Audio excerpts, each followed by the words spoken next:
So we're switching to the second panel. I'm going to introduce the moderator of the panel, and the moderator will then introduce the panelists as we switch out here. So let me, while we transition, please allow me to introduce our next moderator. Our moderator is Tom Harvey. Excuse me. Tom is the chairman of the Global Environment and Technology Program Foundation, a nonprofit foundation he founded over 30 years ago, which specializes in environmental technology commercialization, energy and climate, and water access solutions. Prior to his starting his own companies, Tom spent 20 years in senior positions with the White House, National Security Council, Department of Defense, and Congress. So would you please welcome to the stage Mr. Tom Harvey. Tom?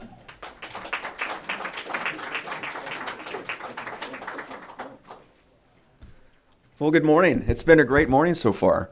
I thought the first presentations were absolutely superb, substantive, meaningful, and you could tell that the presenters, they really care about this topic. This is an important topic, that's why we're all here. We're going to get our panelists up here very shortly, Jared Bales, Melinda Laturi, Sam Houston, and Barney Austin, and I'll tell you a little bit more about them in just a bit. But first, I also want to thank, on behalf of not just our organizations, Global Environment Technology Foundation, the U.S. Water Partnership, and the Global Water Challenge, but all of the organizations that are participating in this important topic. I want to thank AID and State and Wilson Center and EPA for bringing us together. I mean, doing a strategy is one thing, and it's very important, but actually following up on it to see if anything's happening, that's really important. And we have so much more that we can do.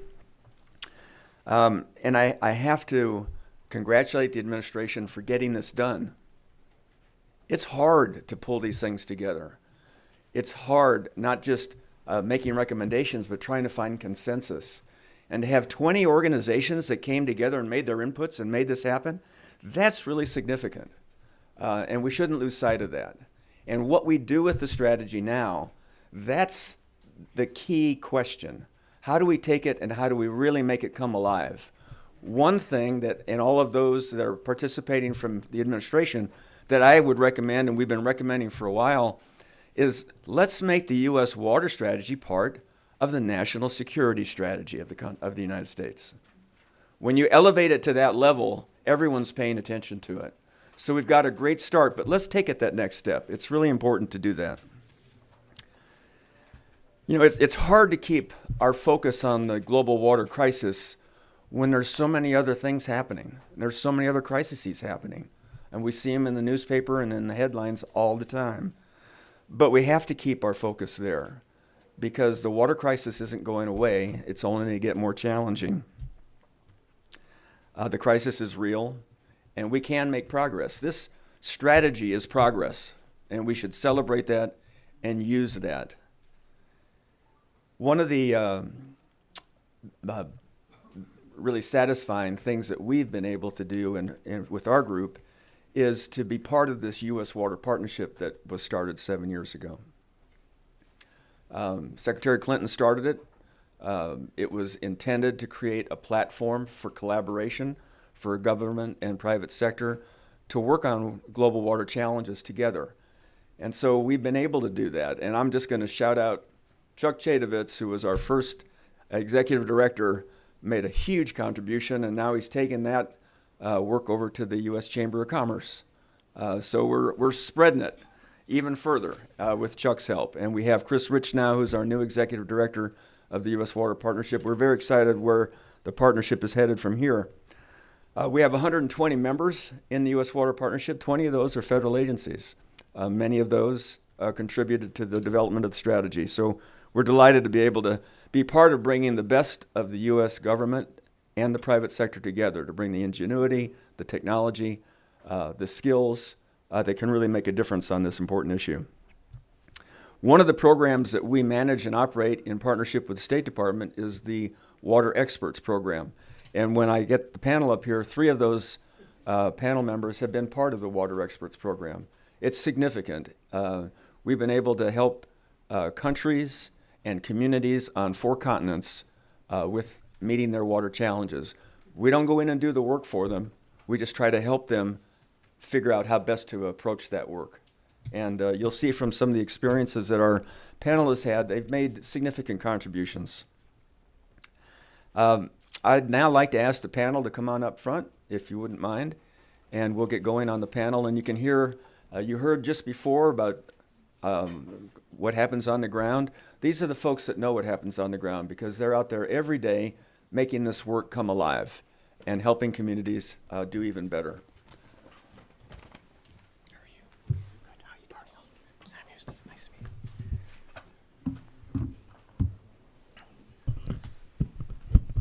We will have a chance for questions afterwards also, so I'd like to get right to it, but I want to take a minute and just talk about each of these panelists as I introduce them because their experience is important for you to understand. These are folks who have a broad range of experiences, and they've brought this to the benefit of the Water Experts Program and also the work they're doing with other partners to make a difference in meeting these global challenges. Jared Bales on my left is the Executive Director of the Consortium of Universities for the Advancement of Hydraulic Science. He's a former Chief Scientist of Water at the USGS and spent 25 years conducting hydraulic research and managing the North Carolina Water Science Center. In 2016, he led a U.S. Water Partnership Hydrology, Sustainability, and Water Quality Data Workshop in South Africa. And he's currently engaged in the Lower Mekong Initiative Program and will be conducting a program with the Mekong River Commission on behalf of the U.S. Water Partnership. So, Jared, we really appreciate your support over these years. Melinda Latourie. Mel's a professor of geography in the Department of Ecosystem Science and Sustainability at Colorado State University and director of the Geospatial Centroid that provides support for geospatial research and teaching across the university. It's a critical area, critical program. She's worked throughout the world with indigenous peoples on resource management issues, using participatory mapping approaches. As a water expert with the U.S. Water Partnership, she worked to improve the water resource management of the Nairobi River in Kenya. In 2018, she conducted a watershed assessment of the Citarum River in Java, Indonesia for the U.S. Water Partnership, and will be going to Ethiopia in May to conduct a similar project on the Addis Ababa Bulbula River. So, Mel, again, thank you for all your help over these years. Sam, we got to get you into this program for the Water Partnership, but we brought Sam here on purpose because of his significant experience as a partner with AID and other organizations in finding business solutions to help improve the water systems across the globe. Sam's got 15 years of project management experience in water supply, infrastructure, financing, urban sanitation, utility reform, business planning, corporatization, resource management, climate. I mean, it goes on, the list. And presently, he's serving as the chief of party, as Jeff mentioned, for USAID's Water, Sanitation, and Hygiene Finance WashFin project. And last but not least, Barney, it's great to see you. Thank you for coming. Barney's worked in the field of water resources for more than 25 years. If you add all of this experience, we're 100 years, folks. It's pretty impressive, specializing in water supply planning, hydrology, and hydraulics. He's formerly director of the Texas Water Development Board, and he's now CEO of Agua Systems. In 2017, Barney was a U.S. Water Partnership expert in Morocco, where he assisted Morocco's national utility on improving water resource management, sustainability, and drought resilience. So if I could, with that, Jared, I'm going to ask you to kick it off, and they're going to talk for about 7-8 minutes, and then we'll have time for questions. So please hold your questions till that time. Jared, please. Yeah, thank you. So this experience with the U.S. Water Partnership has been a great one for me personally, and I think for many of my colleagues. I was told that I was the second participant in the Water Experts Program, and that I likely will be the last participant in the Water Experts Program when I go to Laos in May. I think the program is transitioning to a new format. So this has been really good for me, and I went in 2016 as chief scientist for water at USGS, and now go in 2019 representing more than 130 universities in the U.S. and internationally that conduct education and research in water activities. So South Africa, a country of about 55 million people, about twice the size of Texas. About a fourth of the people don't have access to clean water. You've heard about the drought in Cape Town that seems to have ended, but you know the Cape Town city water managers use a very effective approach to count down to day zero, right? So if you were following this, you know, every day it's like 100 days to day zero, and it got down to you know, maybe 30 or 40 days to day zero when there would be no more water in Cape Town. So there was a crisis there. Part of the issue was a 3-year drought that was kind of, it would be expected to occur once every 300 years. Part of it was just water management because Cape Town essentially doubled in size in the last 20 years. But their storage capacity had not changed. So my mission was to work with some water agencies in South Africa on kind of a data system. The U.S. has a science and technology exchange committee with South Africa focused on health, space science. South Africa is really important for space science because of their location on the globe and telescope systems, advanced materials, energy, agriculture, and water. And so this science and technology exchange, which had been underway and they were meeting, you know, biannually, was a really key part of the kind of launching our activity in the country. We went over, it was me and a colleague from the Corps of Engineers went over to meet with the Water Research Commission, the Council for Geosciences, which is kind of like the U.S. Geological Survey in the U.S. They had a focus on water quality and mining, the Department of Water and Sanitation, and then the Council for Science and Industrial Research. And so the issue was kind of how to stand up a data system, a water and climate data system for the country.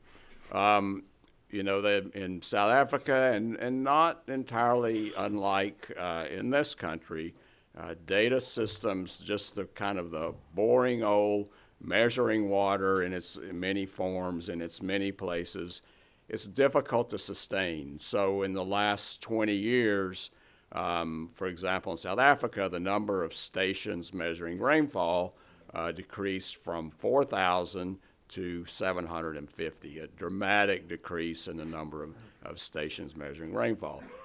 Sustaining data, which is kind of the theme of what the point I want to make here, is difficult. You know, I've seen new administrations come and go, and they have their initiatives, and these are all great. Sustaining water data collection is not particularly sexy. But it's expensive.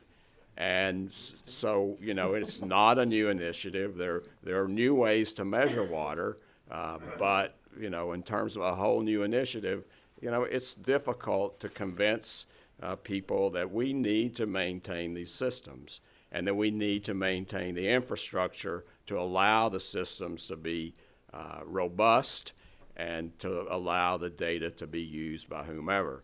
And so we worked with these agencies, and it was primarily the Water Research Commission and the Department of Water and Sanitation, kind of the two major players in South Africa.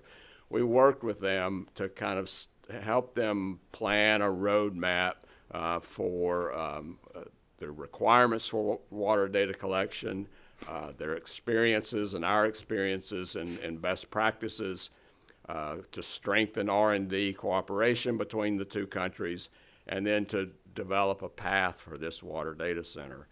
And, you know, one of the outcomes of this meeting, this event, was follow-up with South Africa with U.S. experts at USGS and Reclamation and other places during this intense drought in the southern part of the country. And so there was some payoff there. So, you know, kind of back to the data idea, water data sharing really is a path to understanding, a path to diplomacy among countries. While I was at USGS, you know, I know that USGS was involved with sharing data between, on the island of Cyprus, you know, which is divided between Greece and Turkey. This water data sharing activity helped in diplomacy. The U.S. Helped facilitate water data sharing between Israel and Jordan, right? So sharing data across countries, transparency, really improves understanding and diplomacy. I was at a meeting in Central Asia in 2015, and all of the Central Asian countries were there except for Uzbekistan, who didn't make it because of travel difficulties. So imagine having all of these Central Asian countries where water is really you know, an issue because of hydropower development, because of climate change, but having them all in the room talking about water data sharing. So if nothing else, making water data transparent for people, and so I can see yours and you can see mine, is really important. I worked in a country in Southern Asia, which I won't name, and we were trying to help develop a flood forecasting system. And the agency that collected the rainfall data and the agency that collected the streamflow data would not share data.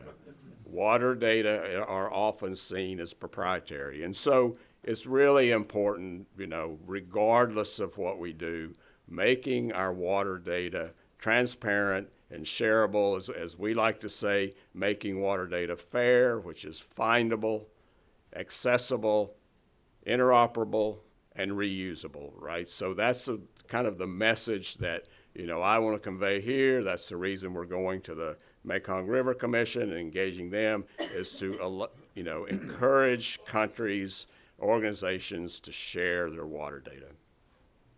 Thank you. Thank you, Jan. That's excellent. Thank you. Mel? Okay, I think I have to stand up. Whatever. Is it-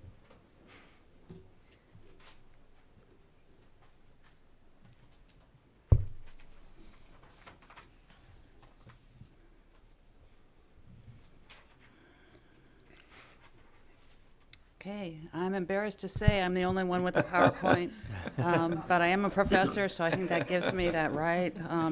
So thanks so much for the opportunity to talk about my experience as a water expert in the Water Expert Program for the U.S. Water Partnership. I want to talk about two different projects that I've participated in, one in the Nairobi River Basin in Nairobi, Kenya, and one in the Citarum River Basin in Indonesia.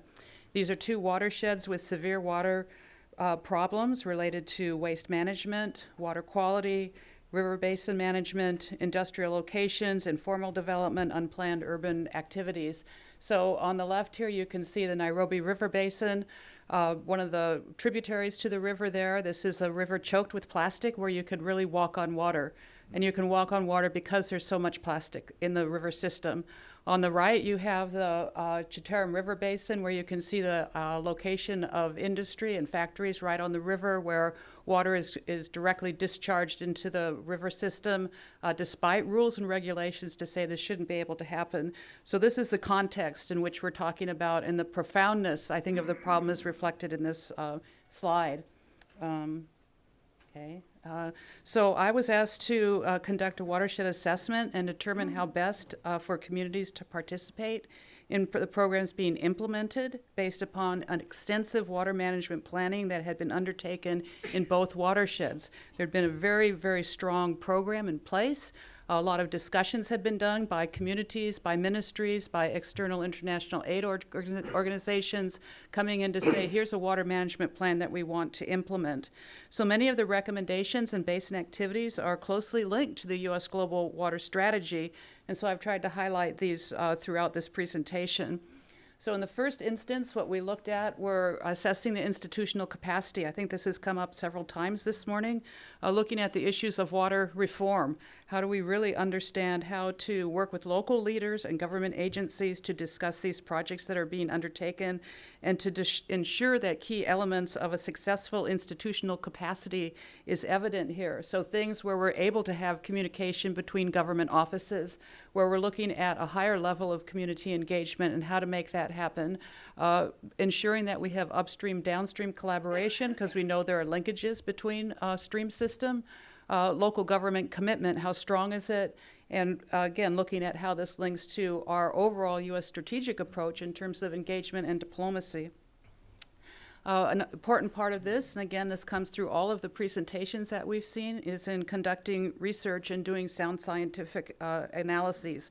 So conducting research on key issues within the basin, looking at water quality, water flows, do we have enough gauges? Are there essential baseline data, and where do we find that baseline data? I mean, everything you said just it resonates with me. I mean, and I happen to think data can be really sexy, so let's really get at it out there and really think about how we can manage this data issue, because that's what it's all about if we're going to be able to do this sort of planning thing. So ensuring that we have good partnerships with universities, developing internships for those students at universities to work with governments, to have some kind of pipeline between the universities and institutions where we're facilitating the development of the next generation of water managers. And then the whole issue of data development in terms of identifying these complex data sets that are needing, but also building upon the technology that's needed to build these data sets. Are we looking at open source data? Are we looking at open source tools, these sorts of things to facilitate how we can be able to manage, develop data and engage the community in collecting that data, which is something that's going on around the world. This is really, to be able to have these kinds of data sets is essential for doing comparative analysis and science, where we can look across different cities, different countries, different locations to figure out what do we know about the water there, what's working in one place and what isn't working in another place. These sorts of things are what we can pull out of these kinds of projects that have enabled me to go to these different sites. Building upon technical partnerships, where we're looking to look at the relationship between government, universities, community to develop all these different sorts of issues. And this is complex, and this is a lot of stuff, and this costs a lot of money. So we're looking at infrastructure. We're looking at water quality monitoring, which means a long-term investment. We're looking at how we manage wastewater treatment, as well as stormwater runoff, which often is not treated differently in many of these countries. And again, the importance of data management. Something that hasn't been discussed as much, but I think underlies a lot of what we're talking about, is ensuring that we look at the river system as a key participant as well. Who speaks for the river? Who understands what is needed for that river to function and provide those services that are so important for human health across our different locations? So what are the ecosystem services? What do we need to ensure for floodplain management? Are we protecting and developing riparian zones? Are we looking at rivers and parks as a way to facilitate some of these things? And remembering that the rivers provide connectivity across the landscape. So if the river is jammed up in one place, what happens to those upstream, downstream relationships? Really looking at a community engagement, and this is something I work a lot on with participatory mapping and understanding what are the issues of the local communities. Are the government programs, are these big river system projects, management across the entire watershed, doing their due diligence and talking to local communities and really understand what their issues are and how they need to be engaged and included in this effort. If we don't include the community, then it makes for a more difficult way to implement some of these activities. And then really thinking about these partnerships, this relationship between not only schools, but how can industry partner with these and how we can facilitate this interaction that needs to occur with respect to identifying the benefits derived from rivers, but also being able to look at how we can create networks that are long-term and long-lasting. I would have to say that with respect to thinking about this, we're able to look at the relationship of water with local data, with these communities, to understand the role of civic technology meaning the technology in the hands of the communities and how they can participate, looking at identifying common problems as well as shared goals, and how we might talk about this. It puts me in a very good position to be able to go to different places and share these results and outcomes from these different programs, and to be able to say this is working in one place and these are good lessons learned and benefits derived that we might be able to discuss for the particular location that we're looking at here.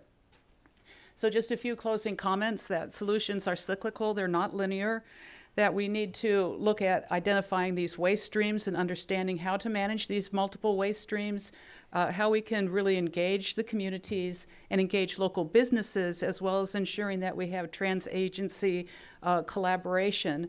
Long-term commitment is essential. Most of these programs that I've assessed to date have a 7-year timeline on them, and they think that's long-term. You think that's long-term? I don't think that's long-term enough. And so we need to really think about what is the timeline on this and what is the funding that's available to be able to facilitate these programs, to make these things be implemented and to have something important come out of them. We need to also ensure that there's accountability and responsibility at the different levels to ensure that the deliverables are made on a timeline and a basis that's being met, so that everyone can see that there is a return to this and something that's coming out of it. And finally, these projects have the potential to build trust in government in locations that do not have trust in government. And so this is something really important, and something that has not come up in some of the other presentations, is the role of corruption across governments and how we can ensure that this is being addressed in some way so that we can build the trust that's needed to facilitate these programs and make them successful. Thank you. Excellent. Very good. Well, Linda, thank you. That was terrific, and thanks for the slides. It really pops it up when you see a picture. It's just amazing. Sam, would you mind being next? Absolutely. Tough act to follow, buddy. Thank you very much for inviting me to be on the panel. So I represent the USAID-funded WashFin project, which stands for Water Sanitation and Finance Project. We're a technical assistance program that's focused on mobilizing greater financial resources for the sector, with the ultimate goal of closing the financing gap for the sector, which is a pretty significant and sometimes overwhelming objective. So just to put some perspective on the development challenge there, it was referenced a few times in opening remarks, but it's been estimated that $114 billion, billion with a B, annually is required between now and 2030 to reach universal access for water and sanitation. That's 3 times current investment levels, and that's a pretty significant amount of money to begin to think about, and it's something that needs to be put in perspective, because what's quite clear is business as usual is not going to fill the financing gap for universal access. So thinking about this a little bit, there's not a single country in the world that has reached universal access without significant public investment into water and sanitation. Now, many of those examples from OECD countries that have reached universal access have complemented that public investment with private sector investment, whether it's going to the bond market, PPP models, or crowding in private sector investment in one way or another, has often complemented investment into the sector to reach universal access, but it's often, if not always, been driven by public investment. So the WashFin project is working on looking for solutions for closing the financing gap by mobilizing both and encouraging public investment, but also looking for opportunities to blend in and expand the utilization of private finance for sector infrastructure. So we have a portfolio of 7 country activities. Our typical technical assistance program includes a small team of technical advisors in each of our countries. We have programs in Senegal, South Africa, Kenya, Mozambique, Nepal, Cambodia, and the Philippines. And today I would like to highlight just 2 examples. So I'll start out with a sanitation example from Senegal, and then I've got a water example from the Philippines before I wrap up my remarks. So our program, one of our activities in Senegal is focused on providing transaction facilitation to private sanitation service providers in the country. So the government of Senegal has made investments in non-sewerage sanitation infrastructure. This is wastewater and sludge disposal facilities.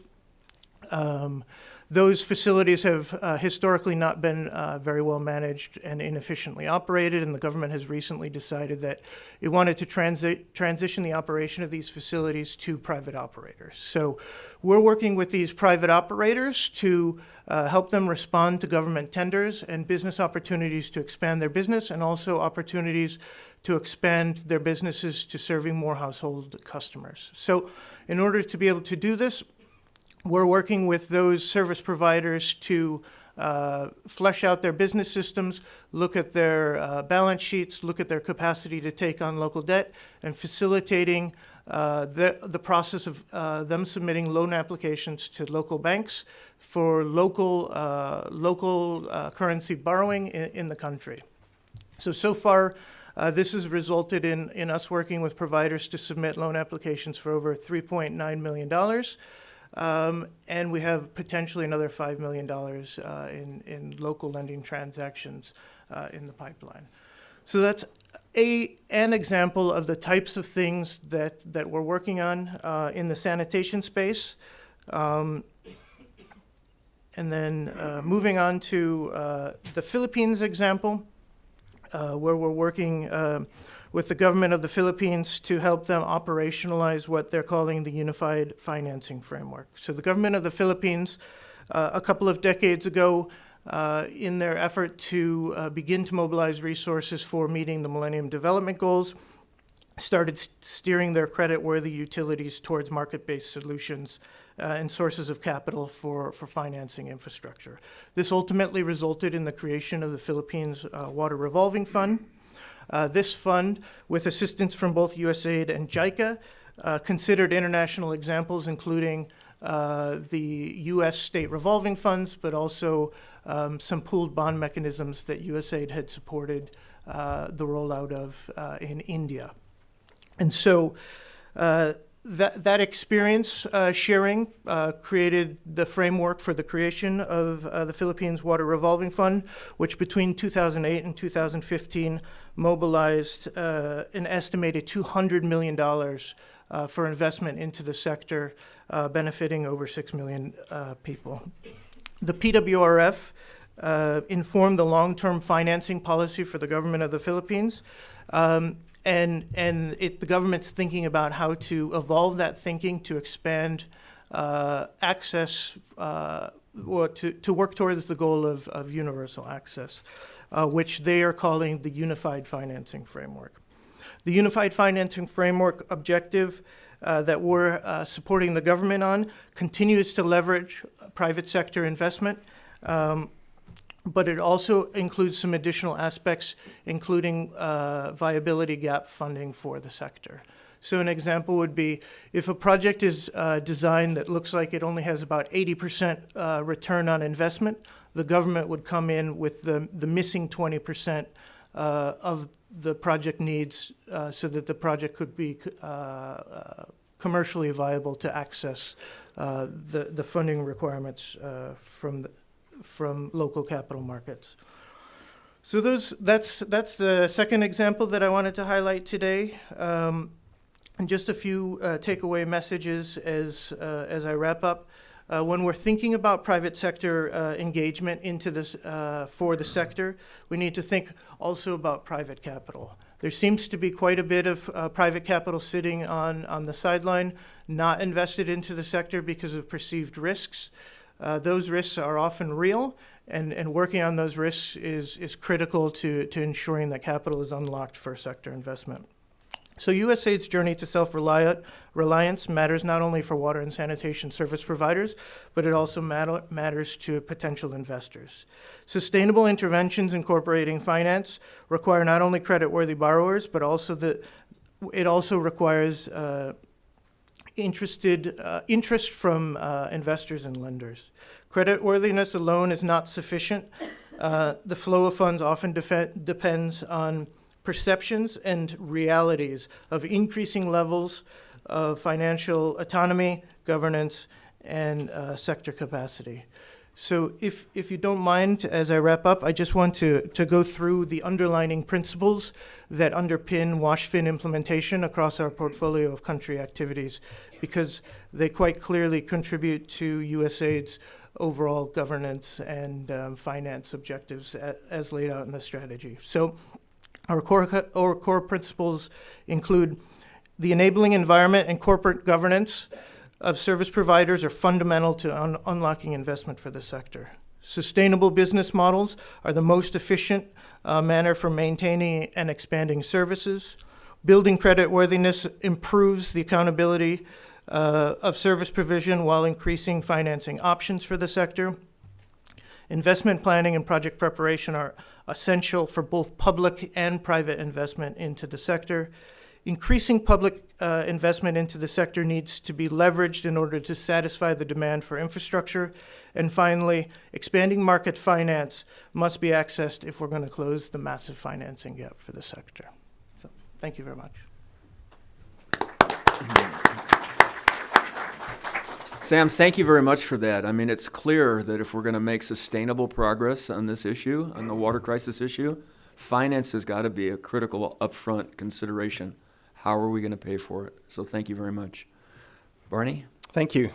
I'm going to talk about Iraq and my experience over there, but before I started, I wanted to offer just a quick correction. When you introduced me, you introduced me as the director of the Texas Water Development Board, and I was actually just the director of the Surface Water Division, so not of the entire agency. Always looking for a promotion for you. Well, and the former director is a good friend of mine, so Okay. just in case he's watching. Thank you for the correction. But by the way, I love that title, water expert. And water expert's just a great title to have. My parents-in-law usually introduce me as a water expert. We'll get you a copy of the tape. Normally while rolling their eyes. I think I'm going to get a business card developed with water expert on it. But on my background at the Texas Water Development Board, where I was director of the Surface Water Division, I was in charge of a number of different programs, all related to water, in basin estuaries, streams, lakes, and also part of the planning initiative that the state implements and runs. And that whole program is very, I think, interesting for a lot of countries that are dealing with drought and water resources issues in particular. Texas has been doing this for about 60 years and has seen a 180-degree shift in the way they do water supply planning. And although that shift didn't come about because of me, I was there to experience that shift and the reasons for that shift to better be able to implement water management strategies to address drought. And that's the kind of thing that other countries, in fact other states, are really interested in as well. But back to Iraq. Actually, before I went to Iraq, I went with this same program to Morocco and talked to them a little bit about water supply planning and environmental flows and things like that. It was a very interesting interaction I had with ONI, the agency that I spoke with. But in Iraq, let me paint a picture real quick on the water resources situation. Many of you probably know this already, but Iraq as a country is fairly water rich, certainly for a Middle Eastern country. It has much more water than any other Middle Eastern country, primarily as a result of flows from the Tigris and the Euphrates basin. However, those basins originate out of the country. They originate in Turkey and Iran to a large extent, but over 90% of the surface water that Iraq receives originates from out of the country. And as you can understand, that's a situation that makes them very vulnerable. And Turkey and Iran are building dams at a great rate, and they are, in some instances, diverting rivers into large swaths of now agricultural land. And that's resulting in less and less water coming into Iraq for them, for their availability. And in fact, if you look at the hydrologic trends on both of those rivers, those trends are alarming. There's a very rapid decrease in the amount of water that Iraq is receiving and is then able to use. They do not have access to much groundwater. There is a little bit in the northern part of the country, but as a whole, groundwater is not a viable alternative. So with that in mind, I was invited to deliver a series of 19 workshops over a period of 14 days, kind of a whirlwind tour of the country. Started in Baghdad, went down to Basra, went up to Erbil, and then Sulaymaniyah. And those workshops were held at universities, they were held at government offices, they were held in sort of town hall settings for public presentations for members of the public to participate. Also spoke with some farmers unions and some other people. Mostly those workshops were televised, great participation. A lot of very interested, very engaged people participating in those workshops. Typically had Q&A sessions that lasted as long as my presentations.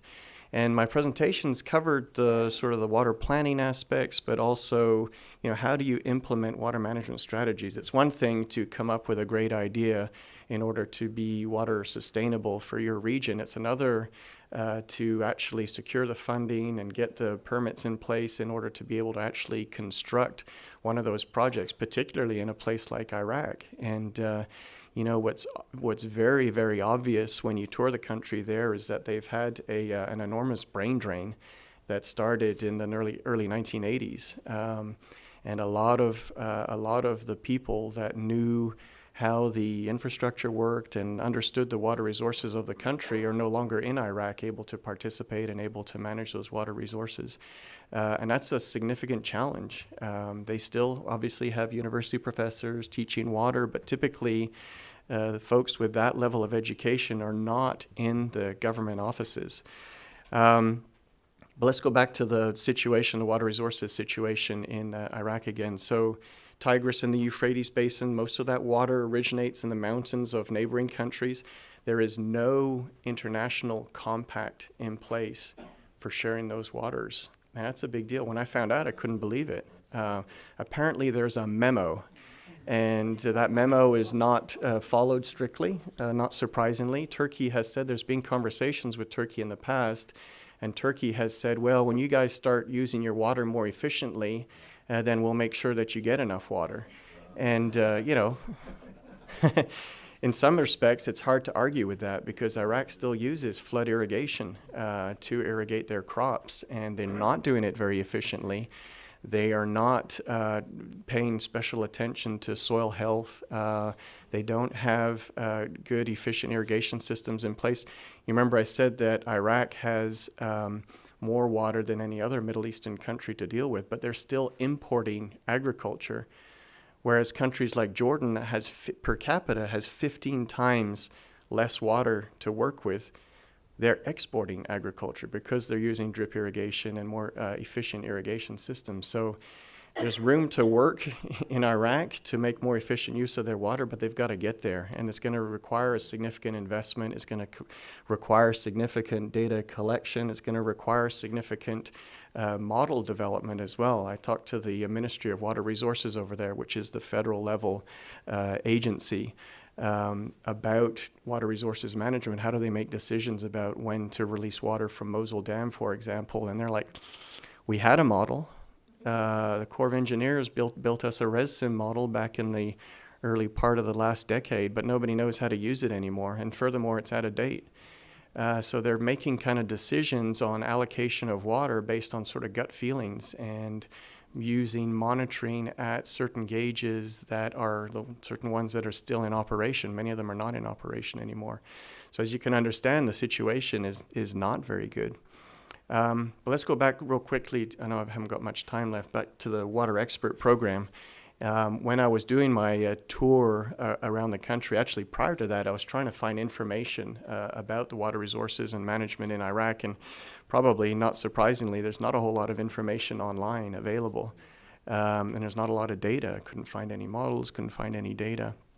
So I insisted on doing a couple of field trips while I was doing my tour, and was able to visit the Shatt al-Arab River, which is the river below the confluence of the Euphrates and the Tigris, and understand, have a better perspective on the issues that they're dealing with right now.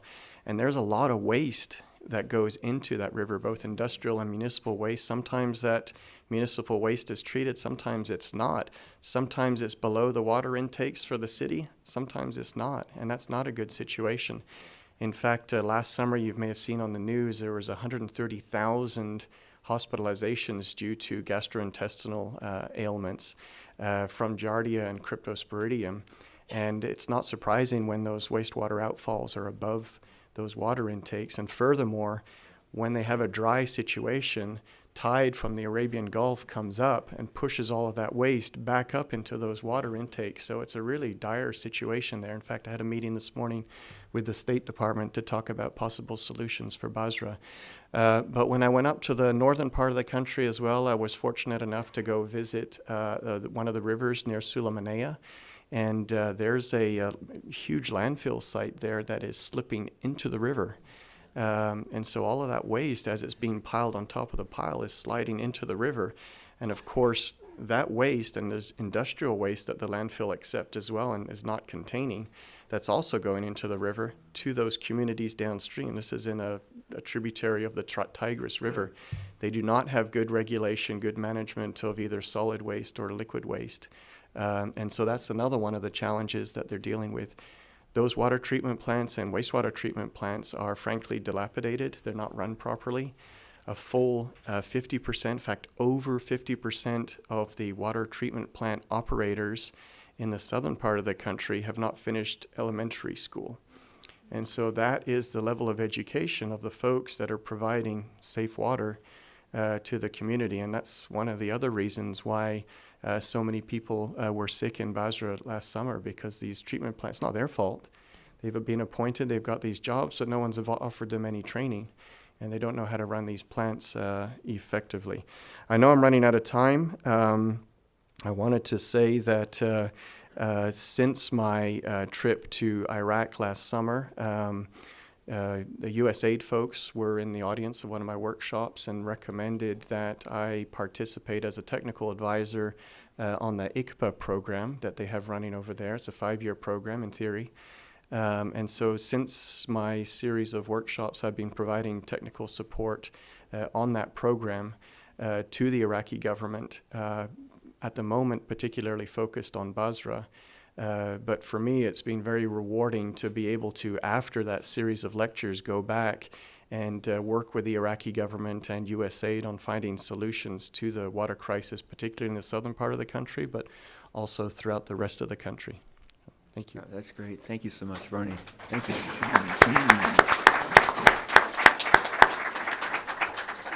We have time for some questions, and we'll follow the same format as the panel in front of us. So if you wouldn't mind getting a microphone, telling us who you are and what your affiliation is, and we'll go from there.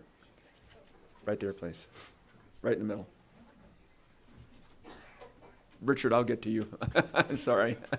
Hello, I'm Lucas. I'm a graduate student from Copenhagen, currently researching global water governance, so this is a very fascinating place to be. What has struck me was the Nexus talk about both the agriculture, energy and water sectors working together. There's been both mentioned on this panel and the panel before. And I would like to know what you see as like the chances and challenges in these cross-sector approaches to solving the crisis in water. Good. Thank you very much. Mel, you want to start with that one? Oh, cross-sector approach. Right. Okay. Sure. I think that a cross-sector approach is essential, and I think that building it on a sound database is one way to do that. I think geospatial data provide a great platform to intersect data that we have not been able to intersect before.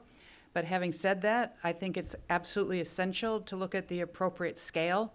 And this local scale data is what is missing in much of our work that we do. We're pretty good at getting global data sets, at looking at regional data sets, but to be able to get down to the local level, I think is essential to be able to look at these cross-sectoral issues that come out of the water, this nexus approach. Anyone else want to comment any further? Yeah, I'll just say that governance is absolutely critical for investment. What's frustrating about looking at the sector is that the requirements for infrastructure are overwhelming and quite expensive. And what you hear from private investors is that there's a lot of capital sitting on the sidelines. So it's not by mistake that the safest investments in the world are things like investing in Japanese utilities. And some of the most risky investments in the world are investing in Nigerian utilities. And so the difference here is governance. And so governance underpins everything. The capital is there on the private side. The question is, can we get the sector governance right to unlock some of that money and to blend in public investment to make that money affordable for rolling out finance for the infrastructure we need? Thank you, Sam, and thanks, Mel. We've got one right behind. I'll get to you right in a second. Richard. My name is Rick Gelting. I work at the Centers for Disease Control and Prevention now, but I started my career at the USGS. And part of what I did was stream gauging back when we were counting clicks. You'll know what that means, Jared. And when I would talk to people, it's sort of, they were, oh, that's kind of interesting. You get to work outside, but what's the point? So that began my career of explaining what I do to relatives. But what I would tell people sometimes is, every time it rains and you drive your car, you're relying on that data not to get flooded on the roads.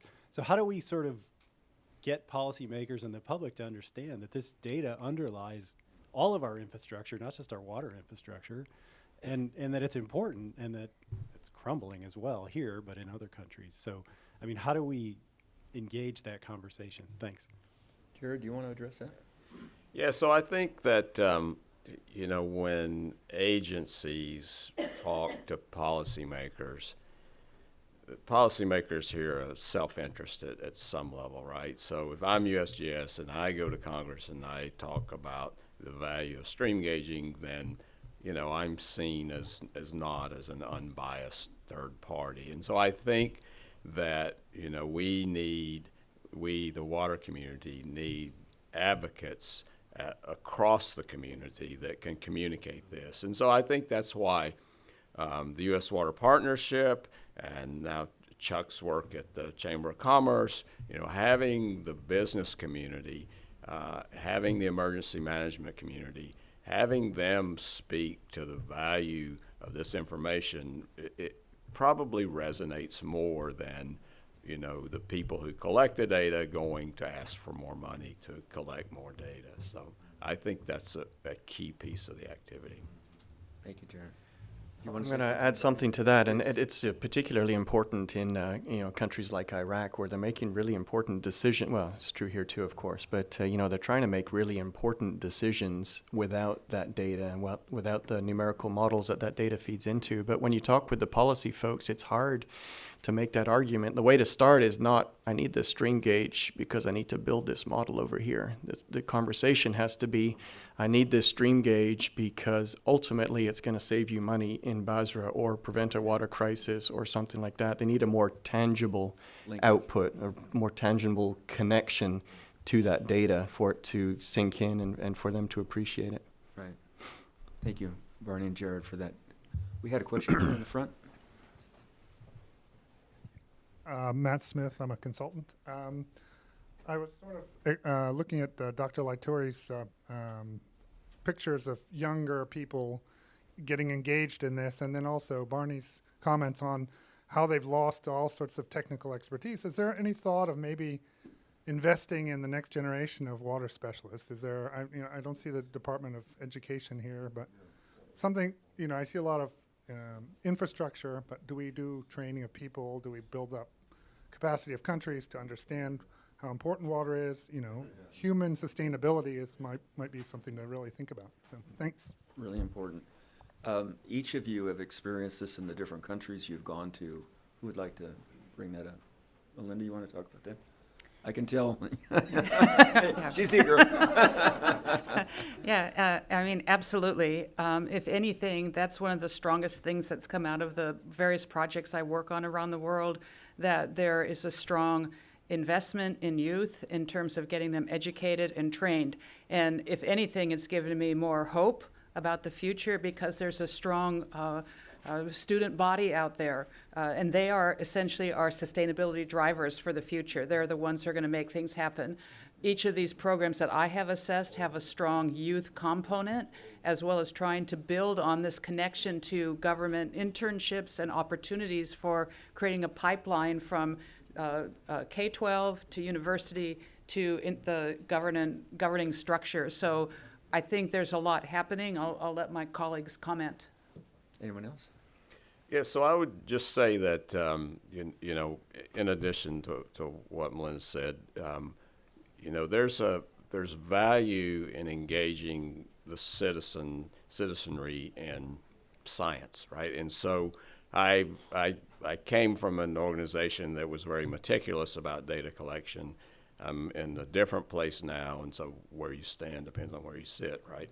So, but I think that engaging people in science and in, you know, science activities and, you know, volunteer monitoring, all of those things really, I think, build community across the board, across the generations, from, you know, the elementary school students who have a rain gauge on their grounds, you know, to citizens who go measure water quality in rivers. So I think that at least, you know, a component of it is citizen involvement, the citizen science. Thank you, Jared. Yeah, just real quick, you know, on that water expert program that I participated in, those workshops, there was at least 3 of them that were sort of town hall formats where members of the public were invited to see the presentation and ask questions afterwards. And almost exclusively those folks were younger folks, you know, college kids or thereabout. And those were the most fun, frankly. Questions weren't typically particularly technical, but they're very enthusiastic, very engaged.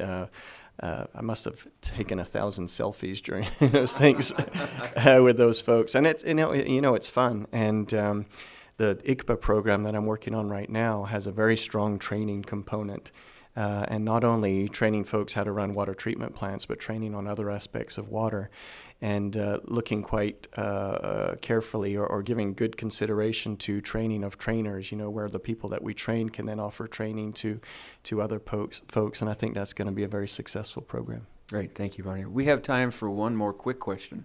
Right there, sir. Not a question, but I want to add on. Please. This is Mohammed Shaban with Life Solutions. Yes. I want to add on regarding the importance of data and information and how to really promote decision makers and citizens on how to just collect data. We have worked for the past 5 years on hydromet information and improvement of hydromet information, and we have done in our work practically had a socioeconomist that provides for each one of we did roadmaps for 5 African countries and Afghanistan for hydromet and DRM, and we have in the program an assessment of the importance of the socioeconomic benefits of hydromet. And there is already a guide that is developed by USAID, WMO, and the World Bank on how to just basically look at the benefits of hydromet data. We have practically, when we did the investments, we looked at, there are more than 20 sectors, okay, that benefits from hydromet and data in addition to DRM. And we have trained practically and given workshops on the results of the hydromet to decision makers. And we have put a long program on the roadmap on how to just basically promote, you know, just communities, the public sector and the private sector in sustainability and funding. In Tanzania, USAID Waridi program, we are actually introducing the citizen science program, and as you mentioned, we are practically looking at volunteer partners who benefit from the data, like farmers, you know, health centers, schools.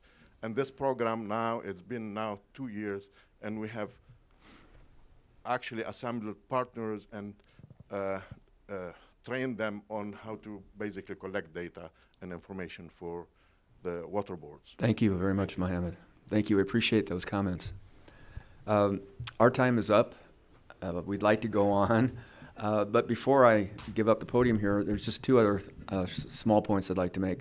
One is last year the U.S. Water Partnership had the privilege of giving our Water Leader Award to President Danilo Turk of Slovenia for his work in the water space, and particularly for the incredible a document that the UN High Panel for Water and Peace delivered that year, A Matter of Survival.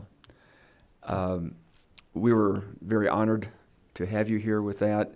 But one of the things that won't be told probably in the introduction that Mike will give is that 80-page document, 80-page plus document, Danilo wrote the first draft himself. And I want to say that again. He wrote the first draft himself. The former president of Slovenia. Now, that's leadership. And we thank you for that, Danilo. And I want to just... And you'll have an opportunity to hear from him yourself in just a second here. For those of you that haven't had enough of your World Water Day itch satisfied, I just want to highlight that there's 2 more events this week. If you really want to spend some more time delving into this. Tomorrow, the Global Water Challenge, in partnership with the Department of State and USAID, will have a nearly an all-day event at the Department of State, and it's on women in water, one of the most critical topics, because if you want to get it done right, involve the women, because I've certainly found that's to be true. So if you have an interest in that event, please contact any of the people that are helping us organize this one, and we'll be happy to get you information how to attend. And then Friday, the Chamber of Commerce is going to have a small community water event. I think it's about a half-day event. Chuck, is that right? Full day, okay. Full day on small water communities. So if you have interest in that, see Chuck. I'm sure that he'll squeeze you in, and I'd really recommend these if you really want to find out some more about this important issue. So I want to thank our panel, Jared, Melinda, Sam, Barney. Thank you so much for sharing your experiences. What happens on the ground is the most important, and you all have been part of that, so thank you.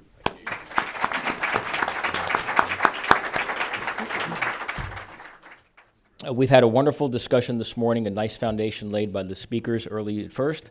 2 fantastic panels that have built about on top of those themes and those issues. When you think about who should come in and provide some closing remarks, they're really not remarks, they're thematic tie-togethers. All roads lead to President Turk for the reasons Tom noted here and many more. So we are honored yet to have him back here at the Wilson. Perhaps you've been here so many times that we will give you a pass to the Wilson with your own ID on that. But let me just briefly go over a biography here that deserves a whole lot more time. As many of you know, President Turk served the Republic of Slovenia as president from 2007 to 2012. Prior to his presidency, he taught international law. He worked as a human rights expert in Slovenia and with the United Nations, and was UN ambassador to Slovenia from 1992 to 2000. Most recently, from 2015 to 2017, President Turk was chairman of the Global High-Level Panel on Water and Peace. We are delighted to have President Turk with us today to give us some final comments. With that, please welcome to the podium President Turk.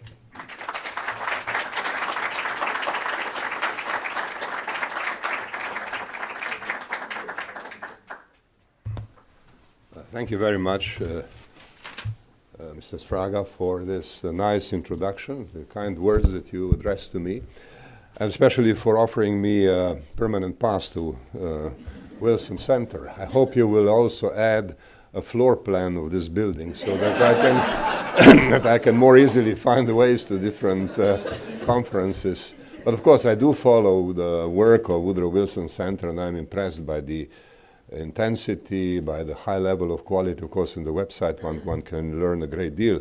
And obviously, I'd like to tell you, I'm one of those people who have great admiration for Woodrow Wilson as a great United States president who has actually changed the world in the early 20th century.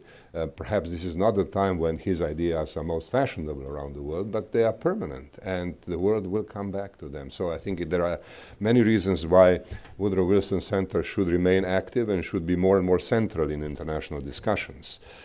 I would also like to say that I was extremely pleased to listen to the discussion this morning, and I'm very grateful to the conveners of today's conference, the State Department, the USAID, the U.S. Environmental Protection Agency, and above all, U.S. Water Partnership with Tom Harvey, a great friend who betrayed some secrets of our work.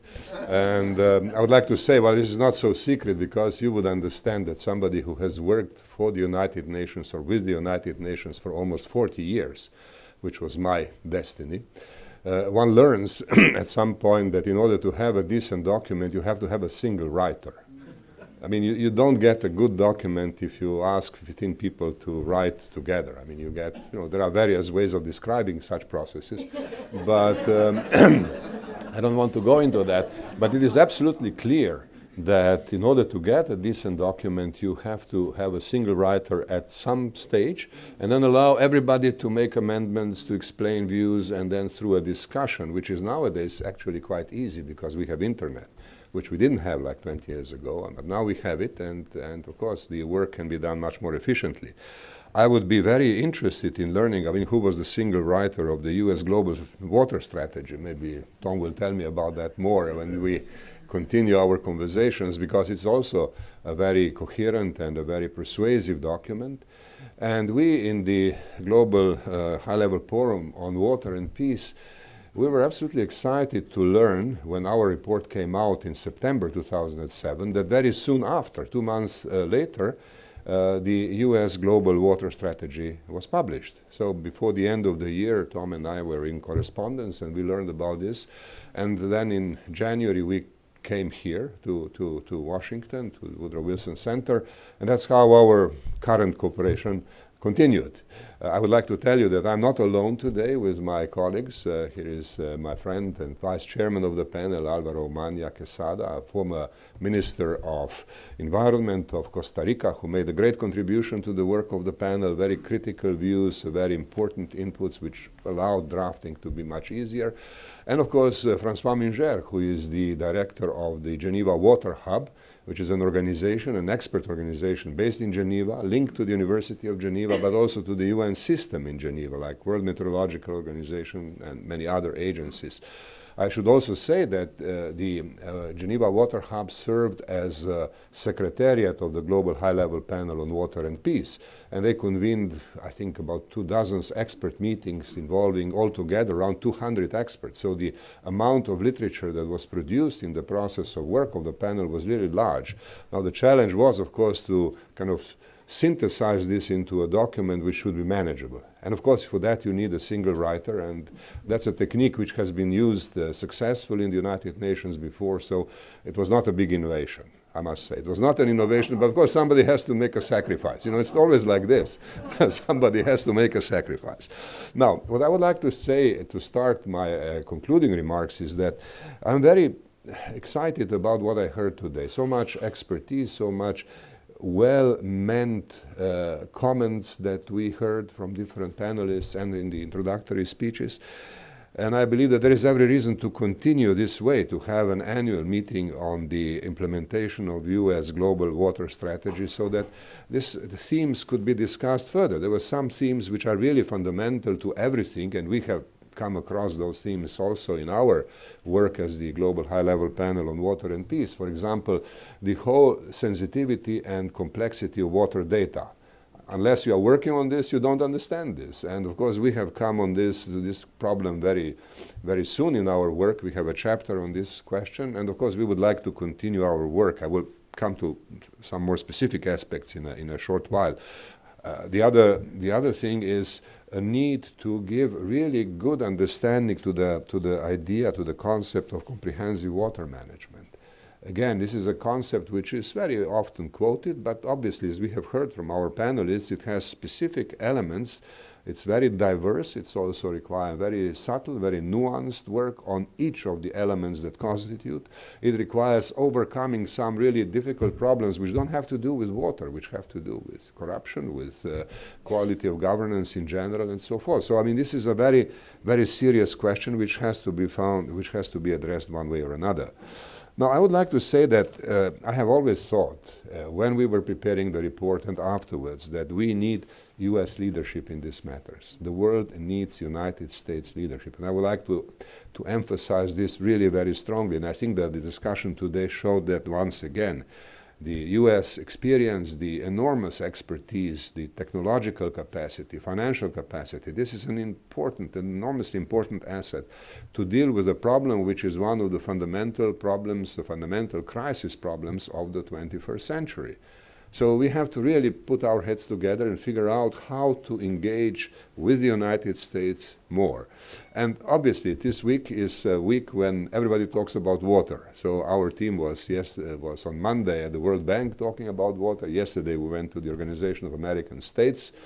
Tonight, we are going to New York, and we'll talk to the United Nations about Sahel and about peace-building activities of the United Nations. And very importantly, we shall have a special discussion on the question of water during armed conflicts, which is, of course, a separate problem which was not discussed today. And I would like to emphasize this very, very strongly. I mean, there is a delineation there. I mean, we shouldn't confuse things. But I mean, of course, this problem of water being used as a weapon of war or an object of attack is a serious problem which has to be addressed. Our team has helped organizing something, a normative document, a kind of an interpretive document called Geneva List, which is a kind of interpretation of the international humanitarian law focusing on water and being there to help Security Council and individual countries to develop proper policies for protection of water resources and water infrastructure during armed conflicts. This is absolutely necessary. We have seen in conflict after conflict how these problems are very serious. And this is not only a question of when a particular water installation is attacked directly. We also have to understand the reverberating effects, because sometimes an object is, let's say, electricity grid, but then, of course, this puts out of operation water pumps, sewage system management, and everything else. So one has to understand these things, and one has to do more. We are supported by UNICEF in that regard, and I believe many of you are familiar with the excellent work UNICEF is doing in the humanitarian field. UNICEF is preparing a special report on precisely these questions after having had terrible experience in various theaters of conflicts. And they titled it Water Under Fire. So I'm sure that UNICEF will add a very important ethical message to this whole discussion. Now, coming back to the water and peace, we have to understand that water is an instrument of peace, and that's, of course, is different from what I just spoke about. So water as an instrument of peace. And here I would like to tell you as Americans that you have to be more proud.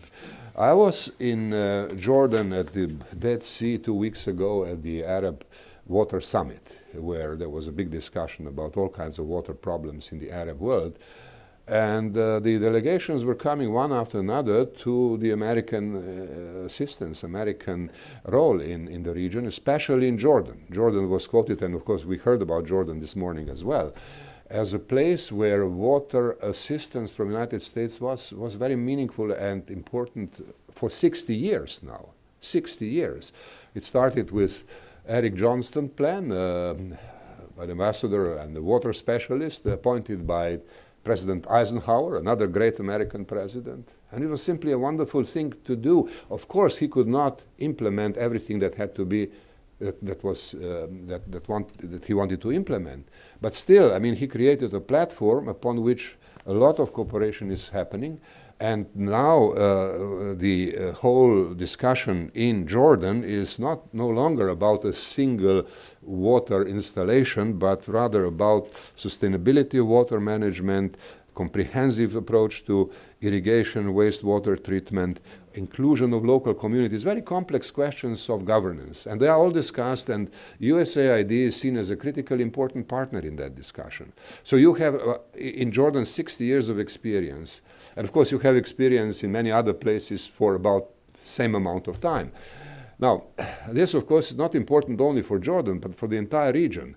Because wherever you go in the region, you will be told that, well, Jordan is water-stressed, perhaps one of the most water-stressed countries in the region, but it has the most sophisticated ways of water management, including irrigation, something that Iraq, for example, much richer country in water resources doesn't have.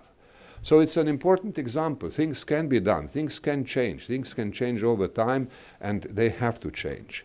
Now, I mentioned this simply to say, well, it's important to look at all these questions of making water an instrument of peace in an appropriate time frame. And I believe that should be and the United States has this unique advantage of having long, continuous, and an excellent history in this regard, and that should be taken advantage of. Now, we of course have to ask ourselves, and I said before that I would like to see this meetings continue every year. It would be wonderful to have a kind of continuity in our discussions. I hope this will be possible. And of course, it will be important to figure out what is the ambition level of these discussions. Now, Tom Harvey spoke earlier on about making water strategy part of national security strategy. Now, this may sound ambitious in the current sensitive circumstances.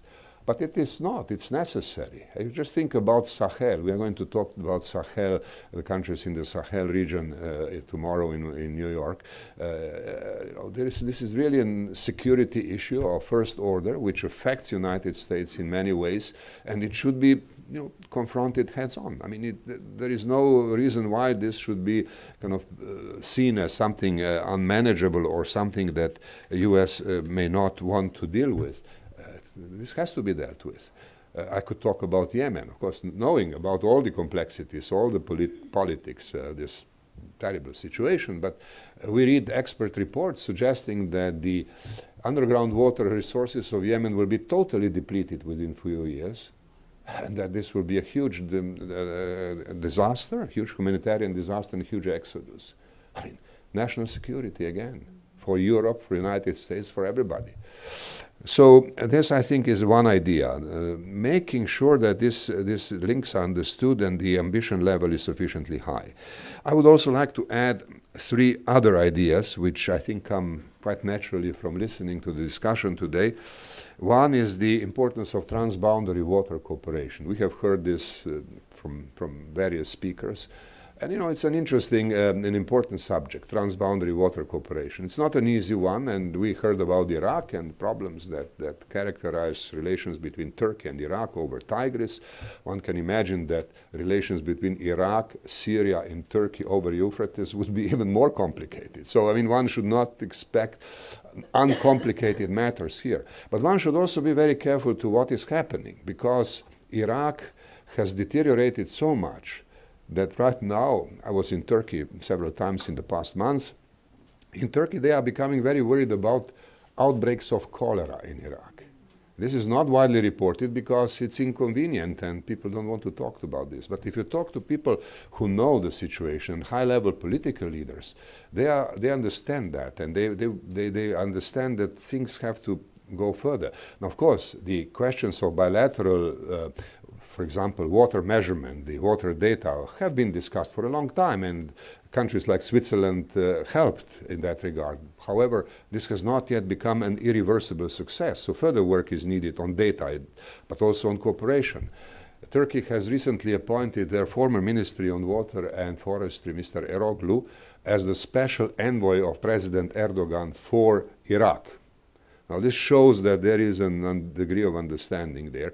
They still see all these questions primarily as bilateral and not as regional. But with persistence, I think they have to be advised to move into the regional thing, because the whole area would require regional frameworks. And obviously, if you go to a place like Arab Water Summit in Jordan, you will hear a lot of talk about the need for a regional arrangement. I don't want to go further into this, but I would like to say transboundary water cooperation should be one of the themes to be given great attention in meetings like this in the future. The other question is aquifers. We have heard some about aquifers, and obviously we have to understand that most of the freshwater resources today are in aquifers, in underground water, and many of them are severely stressed, and some may be depleted sometime soon. They are not renewable, and we have to look into that as well. And it would be wonderful to learn more, perhaps have a little more from I don't know how much one can learn from remote sensing about the state of aquifers nowadays. Maybe this is something that could be looked at. And finally, the third and last idea. I don't want to bother you with too many ideas. I have many ideas, you know, but but I don't want to put all these ideas before you, because then you will think, well, you know, he's just another UN guy who who doesn't understand the difficulty of the problems he are dealing with. But I do try to understand them. And the third idea relates to the United Nations Sustainable Development Goals. Now, there is a goal which is specifically related to water, SDG 6, for safe drinking water and sanitation for everybody. And here we are now in an interesting situation as far as the Sustainable Development Goals are concerned as a whole. What happens is that now there are 4 years since the goals were adopted in 2015, and there is an implementation mechanism established, and a great deal of work is going into the question of indicators to measure what kind of progress is being made. Now, we heard today how difficult it is to measure water, how difficult it is to handle water data. So you can imagine that when it comes to SDG 6 and the global picture, then it's enormously complicated. What I think is necessary at this stage is a serious and also critical discussion on what is being produced. Because we, of course, the UN will certainly figure out that we are lagging behind the objectives. That's easy to say. But how are we lagging behind? And are we sufficiently good in measuring our state of achievement? This is something that I would like to be more critically discussed. And this doesn't require big political decisions. This is a matter of, how should I say, more technical thing. Although it can be a very clear political, how should I say, need behind that. And the need I would define as something that relates to the quality of what global policies try to produce. And let me come to the beginning once again. This is not going to work without United States involvement. United States is the only country in the world with the kind of capacity and with the kind of expertise and experience and resources that can make a difference. So please take my pleadings here as a serious matter, because in a few years the UN and all actors globally will be talking about how we're lagging behind the Sustainable Development Goals, and at that time we shall need to have really serious and reliable analysis. And that analysis has to come from where it can be really produced. Now, ladies and gentlemen, I spoke beyond my time. I admire your patience. I mean, nobody threw at me anything as yet, so that's good.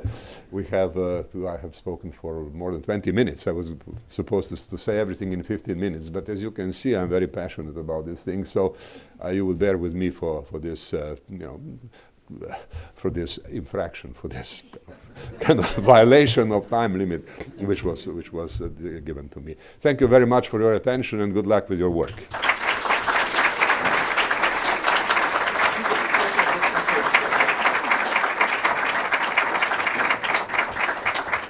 Mr. President, I don't think anyone is in a position to keep a clock on your comments. They were simply spot on. I made many notes about your calls to action, your charges, and your recommendation. I made particular note that when we give you your badge and pass to the Wilson Center, it will come with a complete map. Took particular note of that. Let me just a few comments, and then we're done for the day. Mr. President, thank you for appropriately, accurately, and with passion tying up our day for us. I can tell you that even while the first annual review is being planned, there was discussion about following up yet next year, and so we will take on that charge. We will think hard with our friends and colleagues about how we do this again next year to do exactly as you have challenged us to do. None of that could happen without a couple of people who have made today happen, and you know who they are, but either way, I'm going to spotlight them. Lauren Reese, who is the director of our Environmental Change and Security Program, I will embarrass by asking her to at least stand.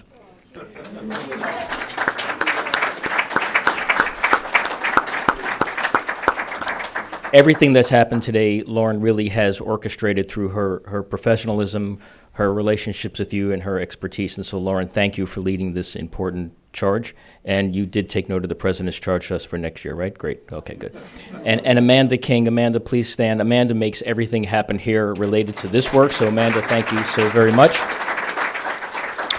Without partnerships and friends, you cannot do a thing. So we would like to thank USAID for their support, the U.S. Department of State, obviously EPA, and the U.S. Water Partnership. Simply can't do this work without any of you.